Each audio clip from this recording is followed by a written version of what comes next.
Welcome to WPCC International Bible Ministry.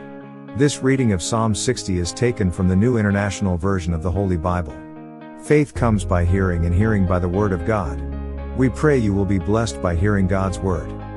For the director of music, to the tune of the Lily of the Covenant. A miktam of David, for teaching, when he fought Aram Naharaim, and Aram Zobah, and when Joab returned and struck down 12,000 Edomites, in the valley of Salt. You have rejected us, God, and burst upon us. You have been angry, now restore us. You have shaken the land and torn it open, mend its fractures, for it is quaking. You have shown your people desperate times, you have given us wine that makes us stagger. But for those who fear you, you have raised a banner to be unfurled against the bow. Save us and help us with your right hand, that those you love may be delivered.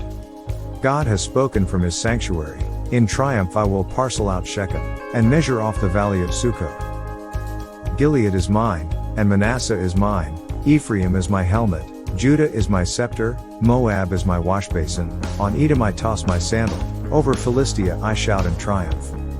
Who will bring me to the fortified city? Who will lead me to Edom? Is it not you, God, you who have now rejected us, and no longer go out with our armies? Give us aid against the enemy, for human help is worthless. With God we will gain the victory, and he will trample down our enemies. Thanks for watching. Please like, subscribe and share this video to spread God's word. May God the Father be glorified, through his Son Jesus, in the power of the Holy Spirit. Amen and amen.